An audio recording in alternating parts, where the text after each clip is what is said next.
the blue zones. There are pockets throughout the globe where people live over 90 and some of them are over 100. And it's basically all lifestyle. And what's interesting, they know very little science, but they're living longer. Welcome to the Inspired Living with Autoimmunity podcast, the podcast for high achievers who want to stay sharp, focused, and full of energy despite their diagnosis. With your host, National Board Certified Functional Medicine Health Coach, Julie Michelson, where Julie helps you take your power back from autoimmunity. And now here's your host, Julie Michelson.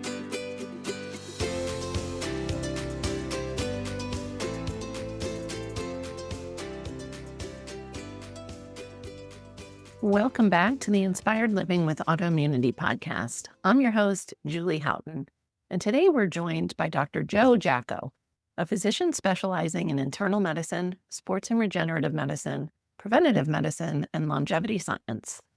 He is the author of Bamboozled, Duped, and Hoodwinked, Keys to Escaping the Tricks, Deceptions, and Half-Truths of the Medical Industry, which is a guide that empowers readers to navigate the corruption and misinformation in healthcare.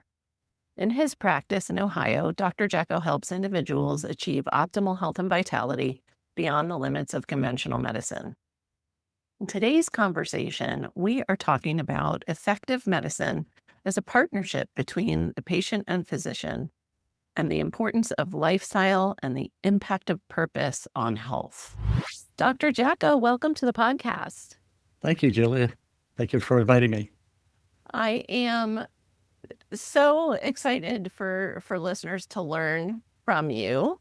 And I tried to stop myself from chatting too much before we hit record so that we're all it's a fresh conversation.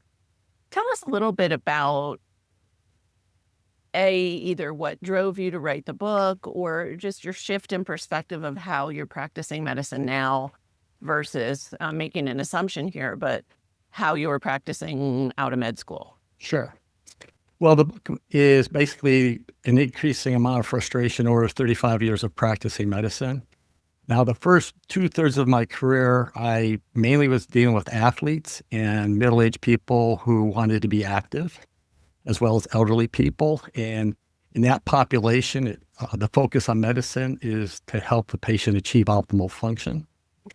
And then the last third, I gravitated into the sick care model. And I just saw so you went backwards. I went backwards, but then I went back again.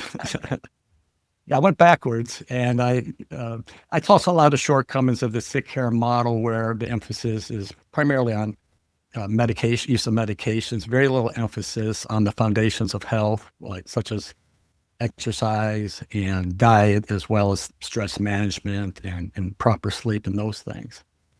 And then since then, I have gravitated back to more of a wellness model over the last 3 years.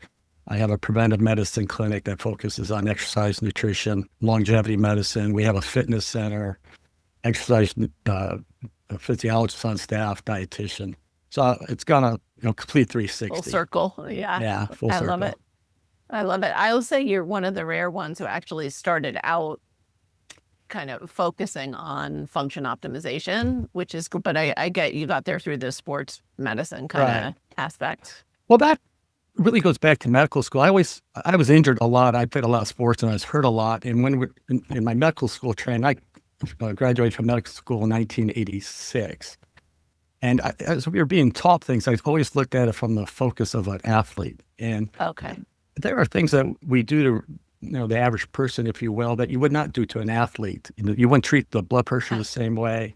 And so even back then I was questioning a lot of things. Yeah. So let's talk a little bit about the book. I feel like you definitely have, and it's to me, it's spot on. But obviously strong feelings.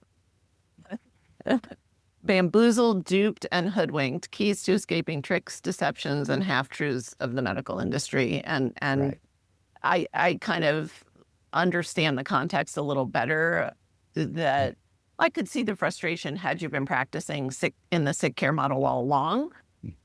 But starting with more of a lifestyle focus and then changing, I can imagine it was like, holy cow, this is not right.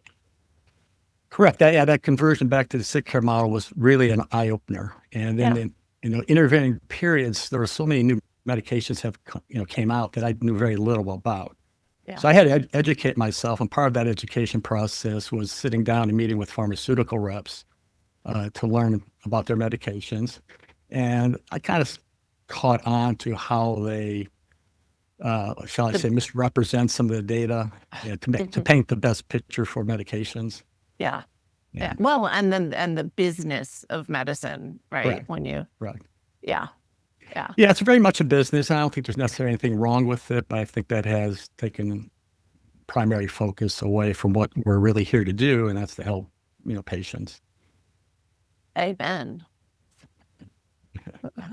So, as you're practicing medicine now with that full, and I love what you guys are doing at your clinic where you are, to have a gym, to be able to go and really incorporate like true lifestyle medicine where people can literally come and work out and have the right people there to support them, I think is really cool. That's our dream for our clinic. We would love to be able to incorporate a little more of that into our clinic as well.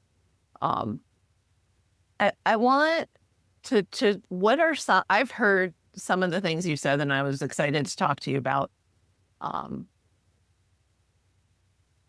When somebody goes to a typical Western doc, I'll even, since we're an autoimmune podcast, I'll say, rheumatology. If somebody's lucky enough to have, it's rare, even still, to have a rheumatologist who is, lifestyle focused. And I know that can be an uphill battle for people. What are some of, I know you mentioned exercise, what are some of the lifestyle factors that you believe are essential for people to incorporate into their daily routines? Well, the biggest challenge I would say is proper eating. Exercise, it's relatively easy to get patients to exercise 3 or 4 days a week, but eating is a 24/7, 365 challenge. Yeah.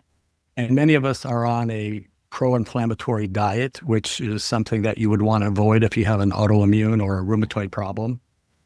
You certainly want to focus on more, in my opinion, fruits and vegetables, and also incorporate, particularly if someone has rheumatoid arthritis, gentle exercises to maintain joint flexibility and motion.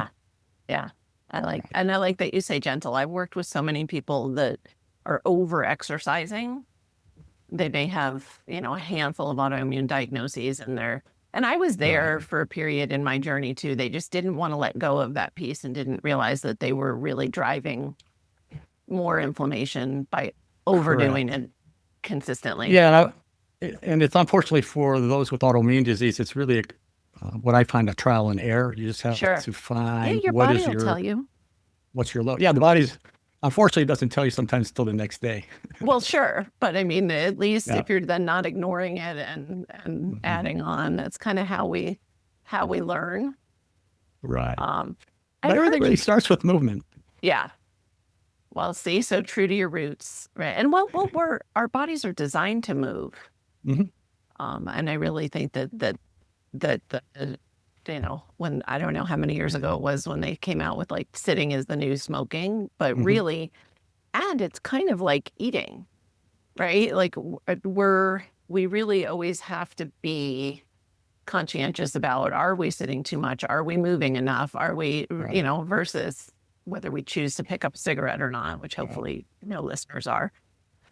But, it's this consistent check-in with, I get it sometimes because I work at a stand desk a lot. It's adjustable. And then sometimes I'm like, oh, shoot, now I've been standing all day and I should, move around more.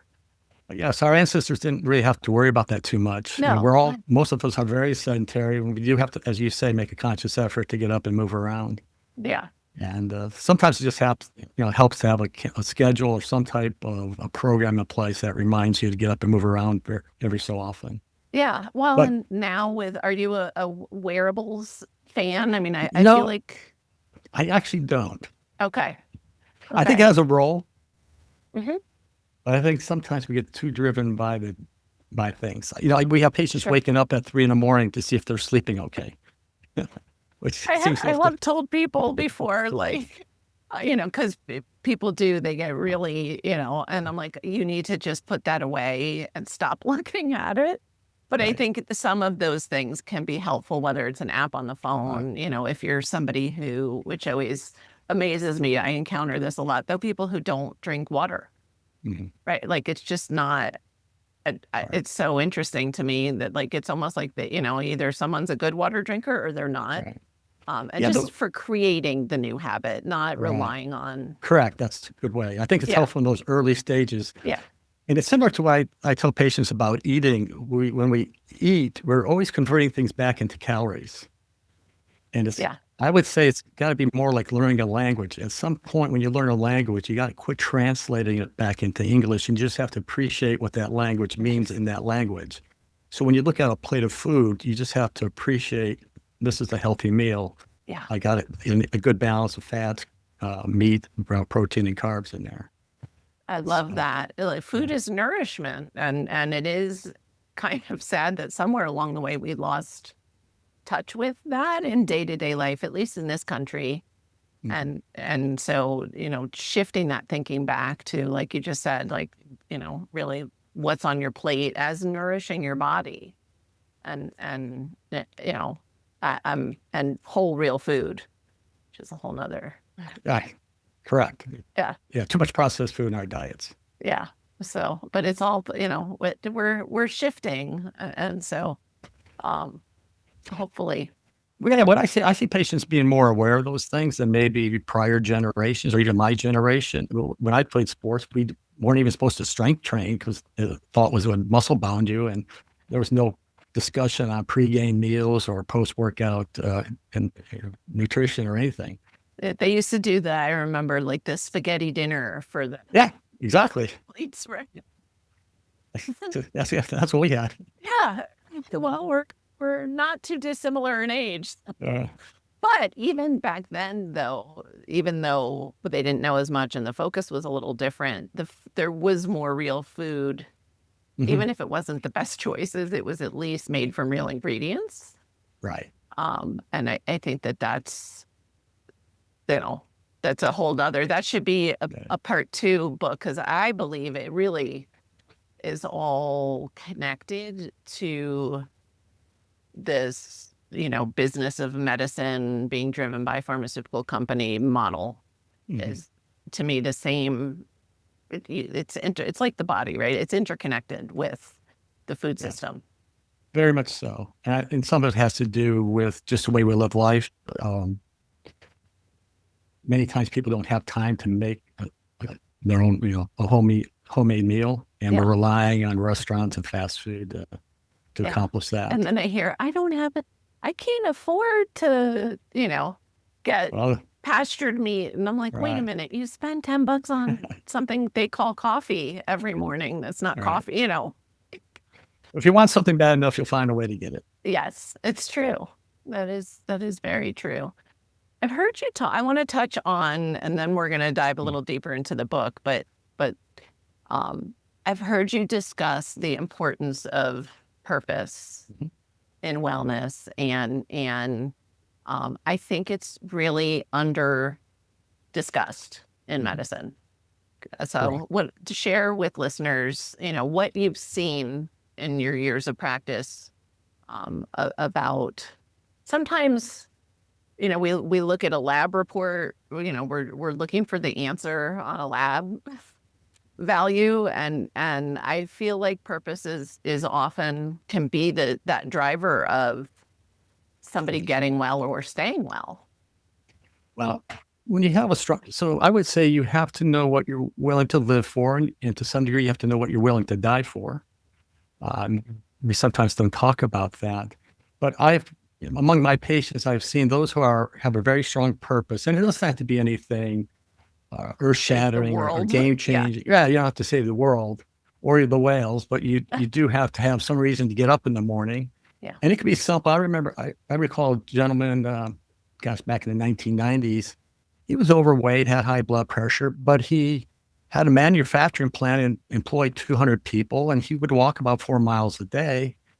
And just the fact that he had 200 people relying on him gave him a very strong sense of purpose. And in my opinion, it outweighs some of his bad numbers, Habits. if you will, Right. habits. Yeah. And then you see people who they retire, and then in 30 days they die. Yeah. Yeah. And one of them was a famous coach for the Alabama, Bear Bryant. He retired, and I think 30 days later he died. And so you have to have a strong sense of purpose. And with that, Sorry. I just think it helps you to get up in the morning, you're energetic, you can't wait for the day to begin. And all that spills over to other parts of our health. Absolutely. Do you feel that purpose can change throughout life? Like you said, like not everybody has that. I'm going to save the whales, Oh, for sure. Are you familiar with old Earl Nightingale? He was a radio personality in the 1950s. He discusses that he kind of breaks people into two parts. He goes, there's the goal-oriented person, and then there's the river or the stream person. And that's the person who, the river person is a person who at a very young age knows what they're supposed to do. They immerse their life in it. You cannot imagine them doing anything else. And then and I would say I'm probably a goal-oriented person. You have a goal, you achieve it. You do something else, you achieve it. Right. But at some point, all those experiences kind of point to one thing. And for me, I think all my experiences in medicine probably enabled me to write the book, because I have maybe a broader spectrum. I've worked with surgeons. I see how they think. I was in preventive medicine. I see how they think. I did the sick care model. I see how they think. And so I think all those experiences just, kind of opens your eyes. Right? Yeah, exactly. Right. Yeah. So I do think it's important for people to, as a health coach, we need to tap into purpose to create change, right? Because change is not always fun, and it's not always easy. And so somebody has to find their why if they're not in touch with it. Correct. Yeah. Change. You may disagree. I think people have to change themselves, but they can do that by having someone like you bring some awareness to the situation. Yeah. And maybe ask them some probing questions that kind of gets them to reflect and look at their life, and it's, get them going in a direction that's healthy for them. Absolutely. But I want to feel better. It needs to be a little deeper than that. Correct. Yeah. So if a patient comes to us, we'll ask them, what are your goals? What do you want to accomplish? And weight loss. Well, I'll say, well, how much weight do you want to lose? It has to be, as you know, it has to be specific. Mm-hmm. Nice to tie a time frame to it. I want to lose 15 pounds in 3 months. Those persons are more likely to achieve that than the person that just says, I want to lose weight. Sure. Yeah. Or I just want to feel better. Right. Yeah.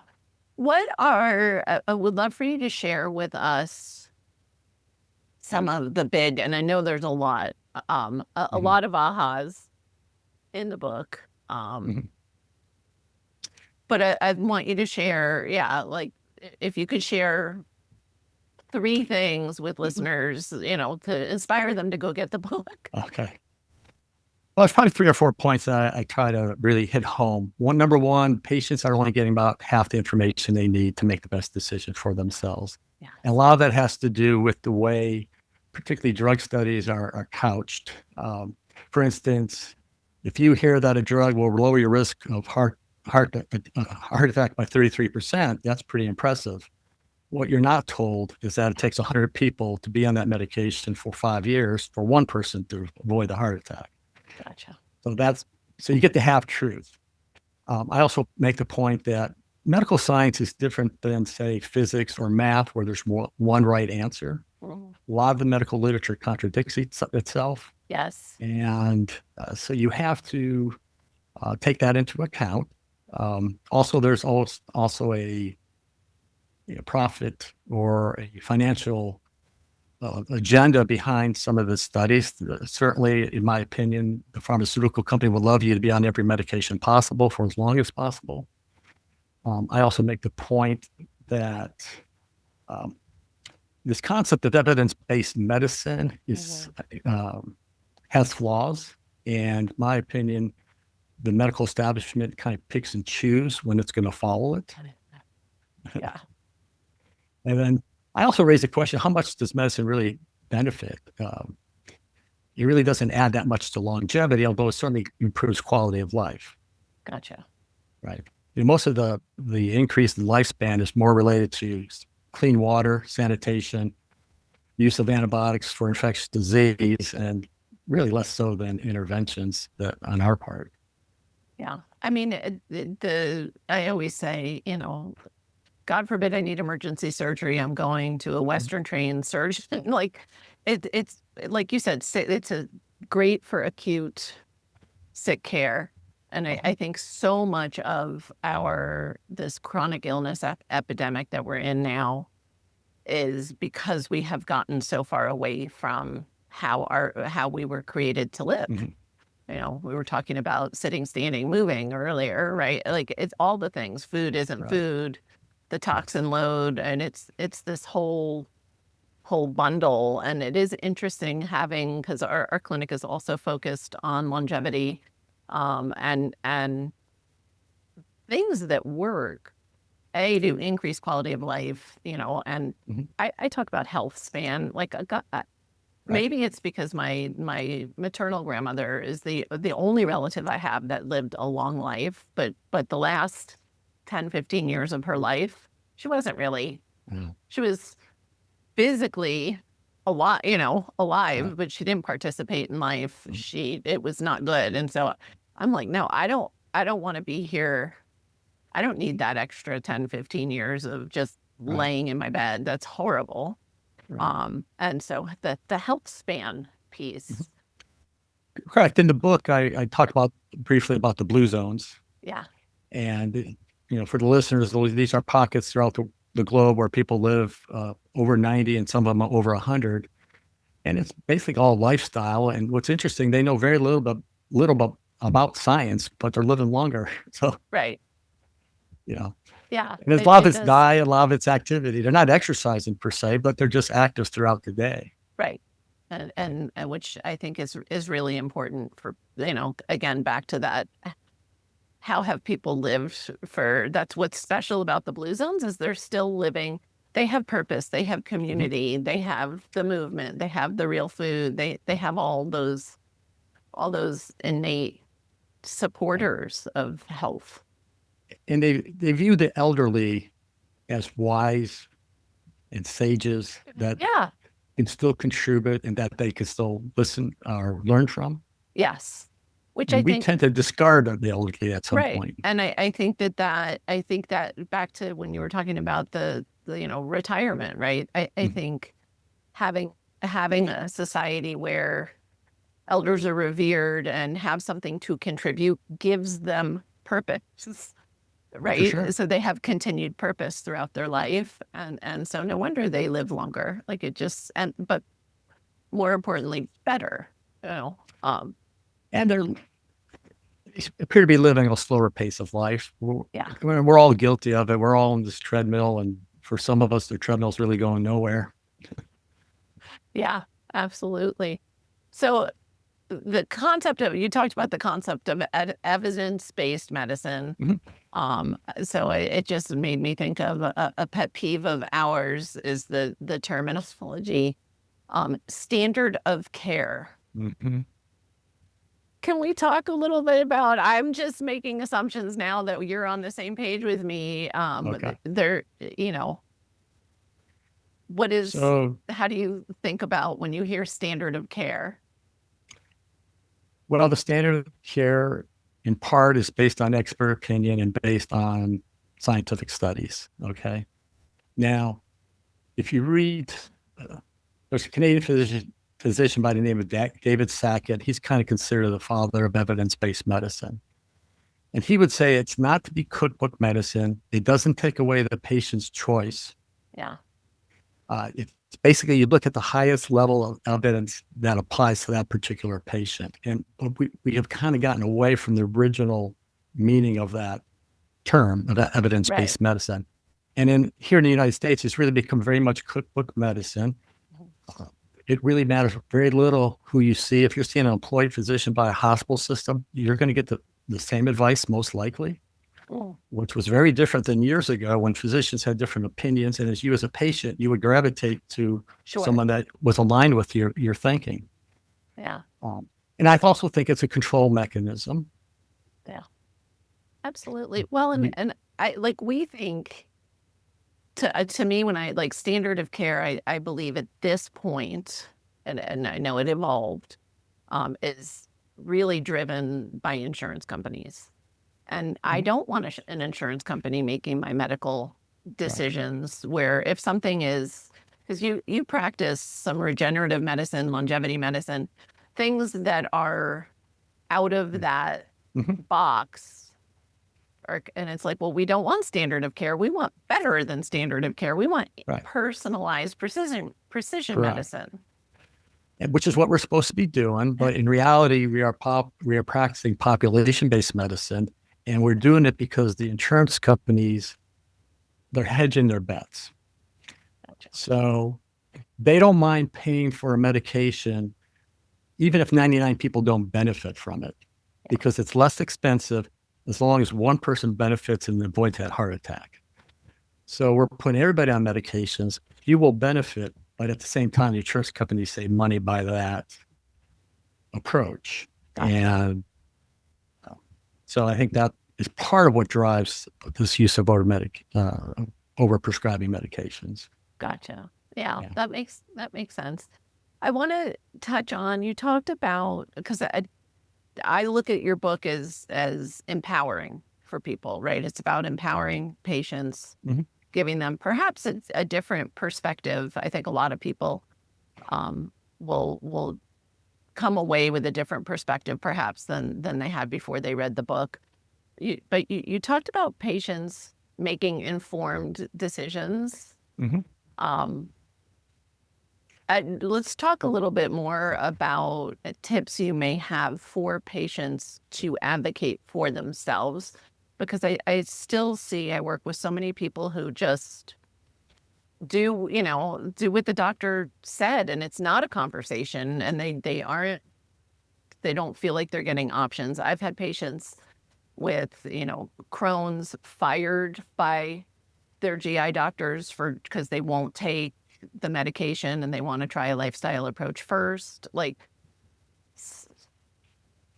So I was always thought and taught that it's really a partnership between the doctor and the patient. We have gotten away from that. And it's I'm the doctor, you're the patient, you're going to do what I tell you. So though more and more patients are finding that increasingly frustrating. Now, as a patient, you may not realize it, but you have access to all the medical information that I have access to.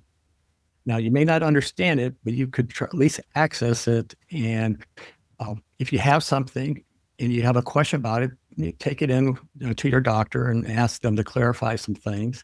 But I would always encourage you to do your own research, particularly on the major things. You're right. Doctors, if they are challenged, they don't want to be challenged and they get offended by that. So you have to find, kind of a polite way of bringing up some of these topics. It's true that they will fire you if they perceive you as non-compliant. yeah, Now, which to me means it wasn't a good match correct, anyway, correct. right? Like, So, all the physicians are traditionally or conventionally trained. I don't know what the numbers are. There maybe 2 to 5% of us are willing to go outside that box. yeah, So I would encourage patients to look for someone that has gone outside the box. yeah, Now, what that means is they still have all the traditional conventional means, yes, but they've added things to that, whether it be right. acupuncture, nutrition, diet. They have more tools in their toolbox to treat you. Yes. If you And you have, can find that within often, and sometimes not, but not everybody can step out of the insurance-based system, but there are plenty of open-minded, even if they're not guiding you. You just need a physician who will work with you And on the approach. you could do both. You could still Yeah. have your insurance-based physician and go outside the system for select things. One, probably the most common one would be hormone replacement therapy, Mhm. because surprisingly, that's really not taught in conventional medicine. Yes. Yeah.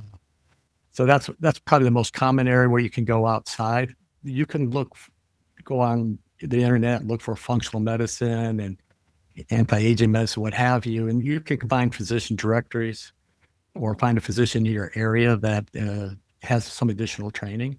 Yeah. The other thing is, if you just want to use your insurance, you're going to have limited options because you're only Sure. going to get what the insurance companies will cover. So there may be times where you have to be willing to pay out of pocket, Right. and that's a big resistance for many patients. So my current model, we have it's cash, and we have a membership model. And I have some wealthy patients from the prior practice, and they can afford what our service is, but they just want to use their insurance. And Yeah. they, We experience the same. It's yeah, interesting. It's for us, where we're located is geographically a little different. But we've got ranchers, farmers, teachers. We've got people there's a pastor from Nicaragua who will wow. bring parishioners. Those are the people that are willing to, and yes, we have a blend also of people who don't blink to pay for, but often just our experience is very similar, that it's often the people who can totally afford it. That's not the barrier. It's mindset. Yeah, some of our patients, they're in their trades, and once they Yeah. get to 50, they start breaking down. So they embrace our model more so than Yeah. some of, and sometimes they have to maybe struggle to afford what we do. Purpose. But they're more right. They're driven by their purpose. Yeah. The other people that the model appeals to are the young entrepreneurs. Yes. Well, and I do think, which is exciting for me, like my kids are all in their 20s, and it's fun to see that. I feel like we're, bigger numbers in the younger entrepreneurial sector of, people like, and I think it's because some of them have watched the breakdown in their own family members. And entrepreneurs tend to be self-thinkers. And so, Right. yeah. I like those types. Yeah. I I like think people who that think. is who's drawn to, I'll call it wellness medicine, which is really what it is. Correct. Yeah, the term wellness sometimes a little hard to. We use it so often. Sometimes it's hard to know what it means. Yeah. But yeah, I like patients who like to think. They look at things more from I would say a common sense approach, Mhm.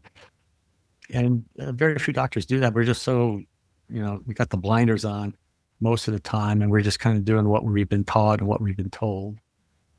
Yeah. And sometimes I learned a lot of things from patients, and Oh, yeah. It's fun when patients come in with a question yeah, that you're like, I don't know, let me research that. But I think even within the, insurance-based system, to me, it's a red flag if a doctor won't have a conversation with you about something, even if it's out of their typical box. I remember when I first found out about functional medicine and was just starting to heal from some of my autoimmune struggles. Had a ways to go, but got the needle moving a little bit. And my physician I told her, I said, I'm going to look for a functional medicine doc and all the things. And she was like, please share what you learn. Like, she was great. okay, good. Very open. And that's where I really get frustrated. But then, like you said, it's a relationship, it's a partnership. And so I would love to see the day when patients feel truly empowered to say, that approach doesn't feel right for me. Right. Not about 2 or 3 weeks ago, I had a patient. She wanted to start hormone replacement.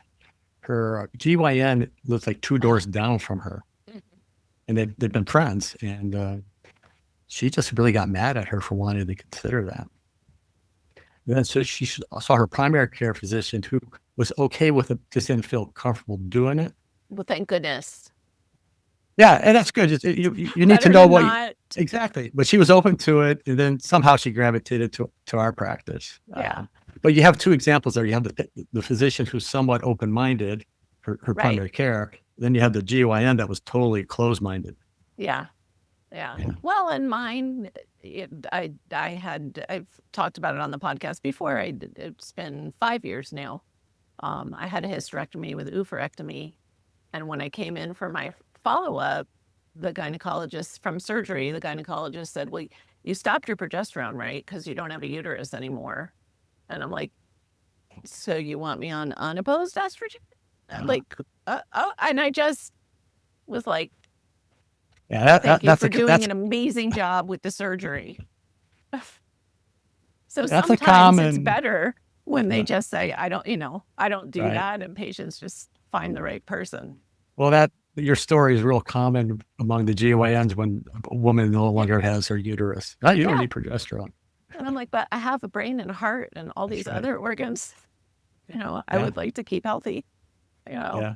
The way I got into the hormone, it was probably about 2008. I was doing more sports medicine. I had a 6-year-old gentleman come in. I was treating his knee. And at the end of the visit, he goes, hey, doc, why is it okay for women to get hormone replacement, but not men? And I said, well, that's a good question. I really don't know. And then that led me to research it. Yeah. And then I ended up doing it myself. So. Yeah, which is amazing. And that's how my husband got into, it wasn't called functional medicine then. It was his family medicine practice, and knew, again, had to be a better approach. And that was when hormones were fringe. Right. So, yeah.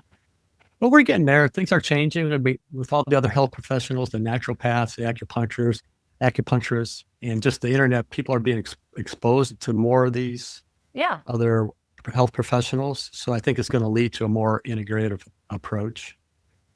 Absolutely. But I think for physicians, we talked about what the patients can do. Physicians, I think, would be wise to consider getting outside the insurance model. Now, very difficult to do, and I'm sure your husband's probably had some struggles, but it's not easy. It was a long time ago. Okay. Well, what he did was he sold his practice and started fresh, and he had people that followed, but what he found was it was difficult to change model within that existing practice, and it just seemed easier to just start over.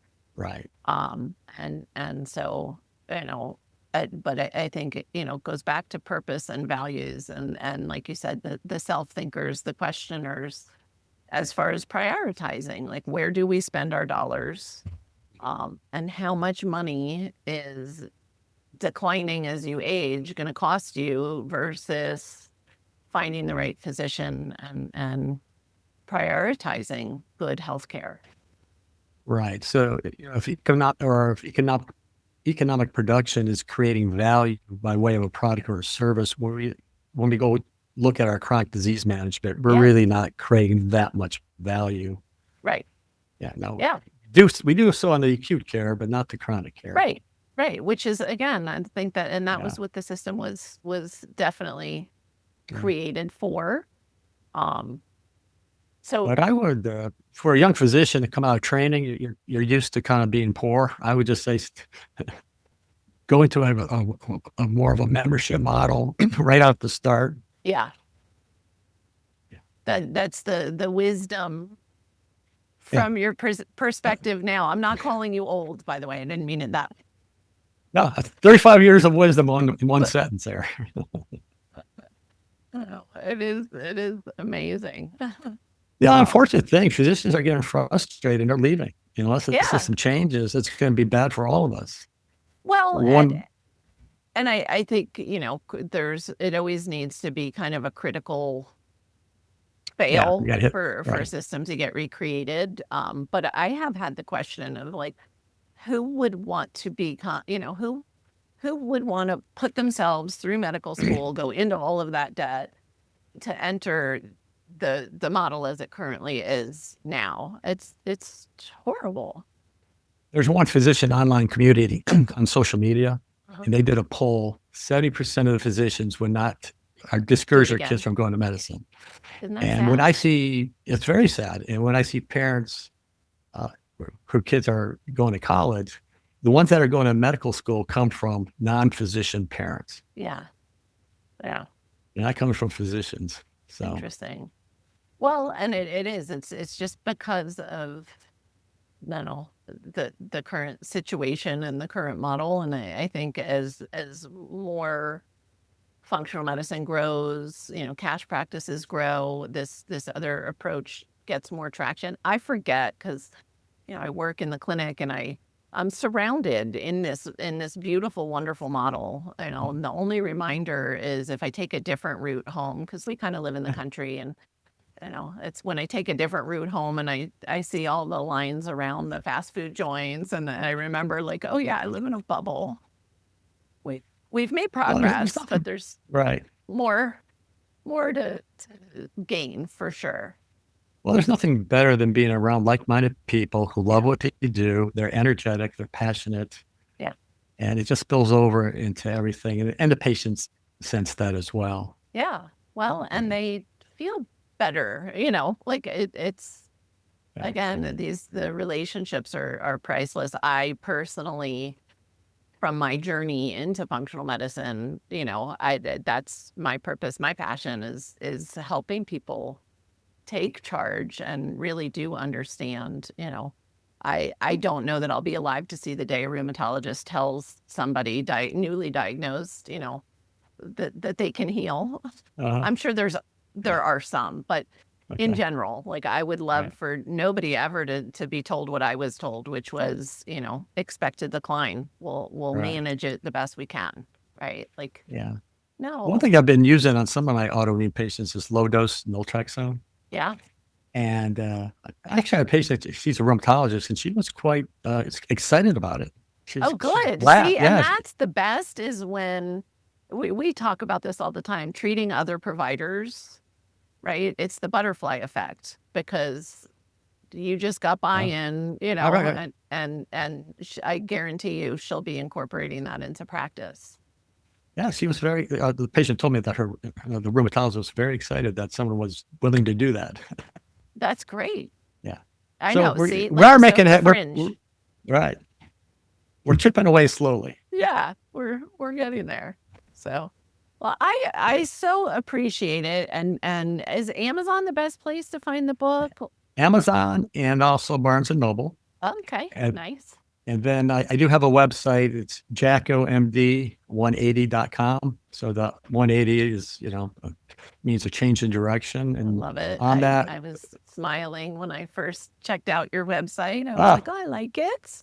Yeah. There's about 1,100 articles that go back about 12, 13 years, and probably an article, roughly every 5 days. Amazing. Right. It's amazing. And you are still seeing patients? Still see patients half time. Okay, nice. And that's so our practice website is wearethearmory.com, and that's ARMORY. Nice. And sounds like a military thing, but we have a medical clinic, a fitness center, we have a sports development center, a recovery center.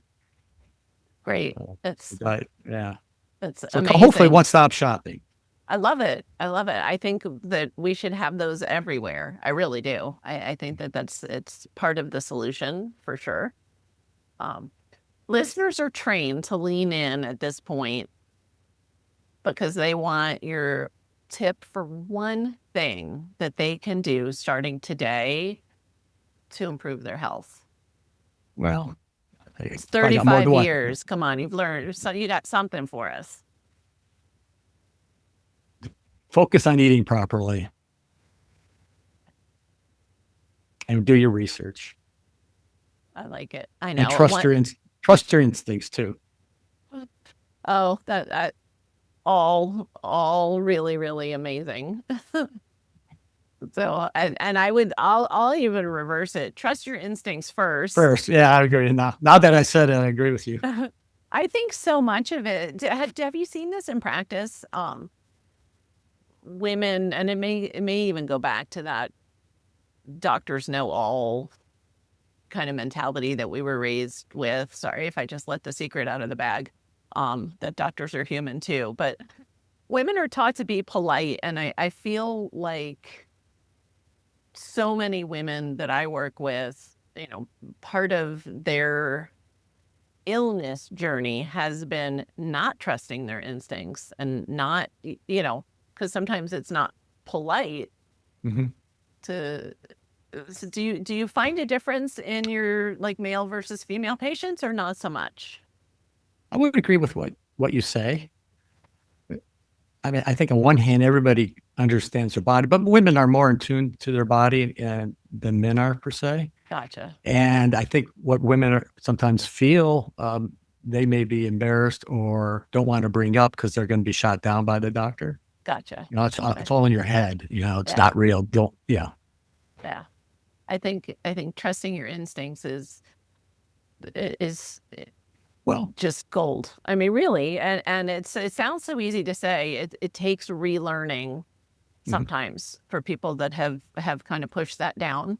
right. And for women, they have raising kids. They have Yeah. to. There's a lot of instinctive habits or action that go into that. So I Right. think there's just an intuition that women have that maybe men don't have. Okay. And we're just or kind they're of not tapped in. or tapped into. Yeah. Yeah. So Yeah. no, I agree with that. I had a lady just yesterday, or was it just maybe 2 days ago, who really had a lot of good questions, and she was just getting really frustrated because she kept running into a brick wall. The traditional doctors. Yeah. And almost Well- everything she said she wanted to do, I agreed with completely. I said, yeah, I think you're on the right track. Spot on. Right. Spot on, right. Yeah. I love it. Well, and that's why we do what we do. So it's wonderful. Sometimes it takes that level of frustration for people to then go find, the right provider. So I'm glad she found you. If you search, you will find. Yep. And I bet she slept a lot better because she felt heard. She looked a lot more comfortable leaving the office Yeah. than what she did when she came in. Amazing. So I'm going to, once again, the book is Bamboozled, Duped, and Hoodwinked, Keys to Escaping the Tricks, Deceptions, and Half-Truths of the Medical Industry. And it is an industry. It's a great read. It's really, it gives you a lot to think about. And I think you do a really good job because, again, it's research phase. It sounds, there's a lot of passion in the title, but you back it up. And I know as you started to research for the book, it just kind of reinforced the need for you to write the book. Correct. Yeah. Yeah, as you uncovered these things, it's like, do I keep this to myself or do I have an obligation?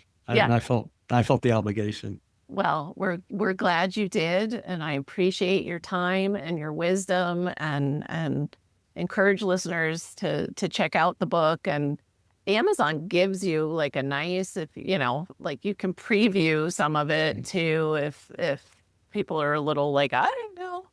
I would say for sure check it out. I think that the way we're going to change the state of illness in our country is for people to be educated about what has been driving medicine and how we can do it differently. So I really, really appreciate it. Thank you. Thank you, Julie. I appreciate it. For everyone listening, remember you can get the show notes and transcripts by visiting inspiredliving.show. I hope you had a great time and enjoyed this episode as much as I did. I'll see you next week. Thank you for listening to Julie Michelson's Inspired Living with Autoimmunity. Did you enjoy this episode? Please like, share, and subscribe wherever you listen to podcasts. If you'd like to get a transcript of this and every other episode, just head on over to inspiredliving.show or click on the link in this episode's description. There, you can also find everything we discussed in this episode, including links and information about our guest. You can even send in your questions to be answered by Julie in a future episode. That's inspiredliving.show. Until next time, this is Julie Michelson's Inspired Living with Autoimmunity podcast, helping you take your power back.